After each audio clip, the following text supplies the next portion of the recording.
really important for this class. So you guys are picking good sources for your lab reports and things like that for your background information. But it's also just really good for when you see stuff on social media or you're reading stuff on the internet. You kind of can excuse me, I'm not feeling well this week. You can kind of like take a step back and just kind of evaluate maybe the bias of the person that wrote that article, or what is their goal of that article, or what's going on, because there are definitely biased news sources on both sides. And so it's important to be able to just kind of look at something critically and understand um, what's a little bit about, you know, the person that wrote that, and, what their goal is for that piece of news. So I want to talk a little bit about evaluating sources on the internet, and then I'm going to talk about the FRQ. And I've got the FRQ part pre-recorded, so I can type in the chat box with you, but also because I'm not sure how long my voice is going to last tonight. This was kind of a last minute thing I wanted to chat with you guys about. So this is one of my favorite things about internet bias, when people excuse me, on my Facebook post stuff that is just completely off the wall or whatever, a meme or whatever that's just totally untrue. I'll put this in the comments because it kind of really describes how people just kind of believe anything they see on the internet. So the next thing I did is I looked into evaluating sources and the best ways to evaluate sources. And I just took some screenshots from some websites because, like I said, I just kind of threw this together today instead of, talking about coronavirus again. So when you're looking at something you find on the internet or in print, because you can have print news sources as well, you want to look at who authored that document or that piece of news. If they don't identify the author, you want to look at that, because that means whoever wrote that is trying to hide behind anonymity. Um, and then you want to see, like, what are the author's credentials. Like, for example, my son is autistic, and so I read a lot of articles about sensory stuff and things like that. And so when I'm reading an article, I want to see about sensory stuff, or an occupational therapy article. I want to look and see, does the person writing this article, do they have, are they an occupational therapist? Like, what is their what gives them the ability to throw out knowledge in this field, as they're a parent and they've dealt with it before. Um, definitely an EDU or a university, not necessarily an org. A lot of times .org, they're for organizations. So a lot of times they are, they have some sort of bias, because their organization usually has, a reason behind it. And we'll get to like those domain names and kind of talk a little bit about that, because a lot of them look super credible. Um, so yeah, you just want to know, like, the person that's writing it, do they, not that what's their right to write about that, but like, how do they know? Like, are they just some Yahoo on the internet, or do they actually know what's going on? You want to look at the publisher. Um, Last night, my son has started. I know I'm talking about my son, but I want to give like real life examples of not just I'm doing school stuff, but in my personal life. Um, my son had to take an asthma medication, and his teacher said, "Well, did it really hype him up?" And I said, "No, it didn't." And so then I looked, and I looked up some scholarly articles, and the one of the things we're wondering is if he has ADHD or not. He's only 4, so we can't really test for that yet. So I was kind of looking to see if there's any, like, for example, like, you know, Ritalin calms down kids that have ADHD, but kids that don't, it kind of hypes them up. So I wondered if this asthma medication was the same way. And so I looked up some scholarly articles um, to see if, maybe there was a link there. And it turns out there's not. It's actually the opposite. But if I see something, if I'm I'm writing something, a space class for another virtual school. And, where do I go for pictures and information? I look at NASA, right? Because they're a government agency. I know that their information is going to be good. Um, and you just kind of want to see, is that publisher reputable, trustworthy? You can research, if you find a site and it looks really good, you could research that site, trustworthy or reputable or whatever reviews, and you can find information about it. And then you want to see, the information that you find on that website. Is that the only place in the world that has that information, or is it somewhere else too? Because if they're the only ones in the whole world that have that information, then maybe they're not, you know, as reputable as they look, because, why are they the only ones in the whole world that know that? Um, Especially if you notice a really biased view, one way or the next. And we'll talk about news sources too, and like where they kind of lean, just so you kind of know, okay, this one tends to lean a little right, this one tends to lean a little left. I need to keep that in mind when I'm looking at an article from here. Uh, you want to look at how recently it's been updated. I see people all the time, usually they're older, on Facebook, and they're sharing these articles, and I'm like, that was 10 years ago.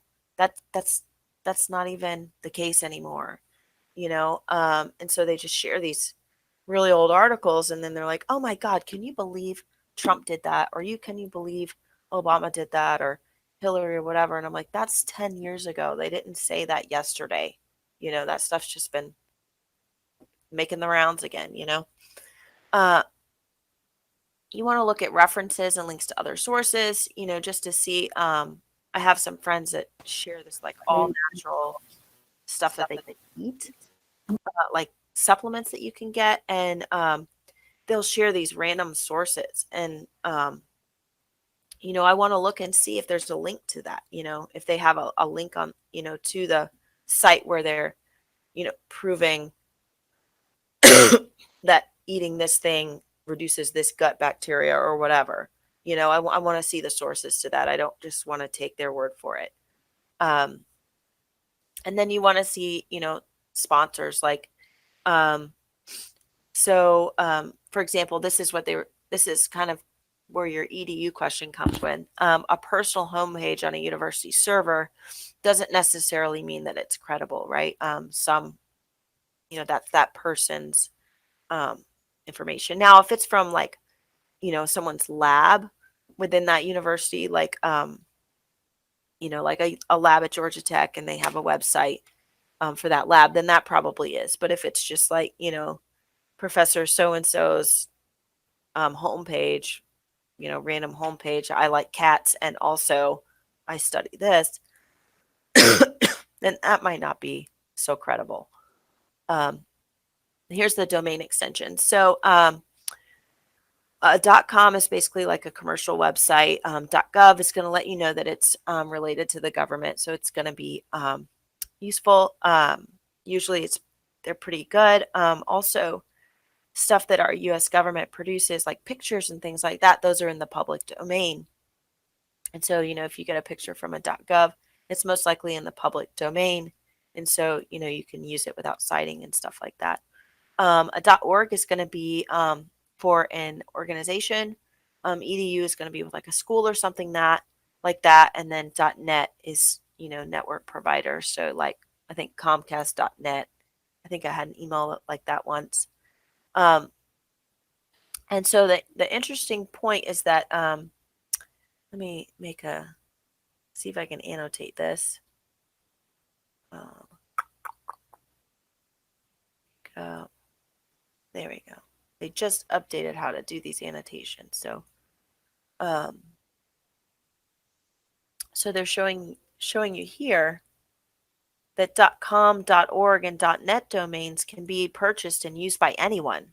And so, I could make mrscriddlescience.org and, make a whole thing about how I'm an educational organization, or, whatever. And so all my science is legitimate because it's .org, so you need to be careful with that. Institutions can only have .edu, and .gov can only be governments. Um, so the big thing is sometimes there are .org extensions that appear to be governmental affiliated. For example, the website passportusa.org appears to contain official instructions for applying for a passport online, but it's really a PDF editing site. So because of the .org domain extension, it looks more credible when it's not necessarily. And then there's some other places that use .com, even though they really are well known, like National Geographic and TED, like TED Talks. So they're really big organizations, yet they use .com. So you don't want to look just at the extension. You want to kind of look at the website and the credentials and things like that before you just automatically assume it's a good website. The other thing I want to do is talk about Wikipedia. I use Wikipedia a lot, honestly, and most of the time I found it to be very good. But I did just want to show you this example that they had where it says the first law of thermodynamics is do not talk about thermodynamics. That's not really the first law of thermodynamics, right? That's a joke from Fight Club. And so anyone can um, edit Wikipedia. Sometimes it takes a little while for sometimes these things to get fixed. So if you happen to visit Wikipedia, the looking up first law of thermodynamics when this was up, you might be you know confused about what the first law of thermodynamics actually is. And so sometimes it takes a little bit to get for those to get updated. And then also because anyone can edit it, sometimes articles on Wikipedia can get kind of caught up in an unbalanced or a biased viewpoint because there's one person that's really been like editing that Wikipedia entry really heavily, and so it takes time for other people to get in there too and kind of make it a little more even. And so one of the last things I want to show you was this news bias rating. And it doesn't matter what side you lean and what side you don't lean or whatever. It's just important to know where that type of news source tends to lean. So just so when you see something, you can go, okay, I need to kind of take in mind that, say I'm going to Vox, right? They tend to make some pretty neat videos online sometimes, but I just need to, evaluate that source, knowing that they tend to lean pretty left. And so, they're not necessarily like the most unbiased either, even though they do make some really good videos and fact videos and things like that. I know we've heard a lot about Fox News, how they tend to lean pretty right. And so you just want to, keep that in mind. Where those different news places lean. Um, I really try to look at the BBC because it's interesting to see that international side. And I also like NPR. I think they have a lot of really interesting articles. I don't do a lot of the listening of the NPR, but I do a lot of the reading of the NPR. Um, and then I'll look at some of these USA Today and Wall Street Journal some. But my husband, he only reads CNN. So he's going to get just naturally a slightly left leaning tilt on his news. And my dad, he only watches Fox News. And so, he's going to have a right leaning tilt to his news. And so when they come together, they try not to discuss news because they know that, one of them leans a little left, one of them leans a little right and far right. And so, their news might not be, what they're getting from the newscasters is going to be a little slanted. And so, it's just that kind of stuff is important to understand just when you're looking at news in general. So, like, for example, um, like I said, everybody talks really bad about Fox News. It's so biased, blah, blah, blah. Well, New York Times opinion is technically just as leaning the other way, but I don't hear really much about that at all. So, you just kind of keep that stuff in mind. And then this is just a link. You can actually click on it if you want, and it'll just show you like how to spot different types of media bias. It's just kind of a link, and that's where I got the chart. And they actually have a little survey you can take, and you can kind of mark where you feel on certain issues, and they will tell you, what your biases are, which is kind of interesting too, right? I know a lot of people on Facebook, they will like, as soon as someone disagrees with them, they'll unfriend that person. And I'm like, well, when you do that, you're you're making your bubble smaller, right? Of like people that only think just like you. Um, so, okay, it looks like I'm getting a feedback from you, um, but I don't see anything.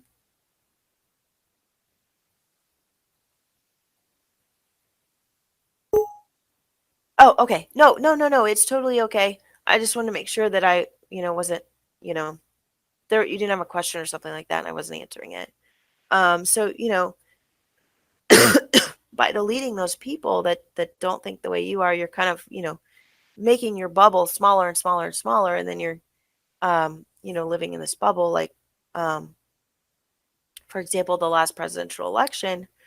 Um, I try not to delete people that, don't think the way I do, but, you know, most of the people on my Facebook feed just tend to think the way I do because, those are my friends. And so, I'd scroll through it and I was like, oh yeah, I'm pretty sure Hillary's probably going to win. She's not my favorite candidate, but I'm pretty sure she's going to win based on what I see on my Facebook feed. And then it turns out, I thought she had this heavy lead and blah, blah, blah. And then it turns out, Trump won. And I was like, what the heck? This is not, my Facebook feed is not exactly like, the voting block, you know, but that's because, the people that I surround myself with tend to, think the same way I do, but that doesn't mean that's how everyone in the world thinks. And so it kind of, um, kind of limited my perspective. So I try not to delete people that think differently from I do. I just try and scroll on. Um, and so anyway, that's just I just wanted to talk a little bit about evaluating sources because I think it's really important, especially since yeah, I have a cold today.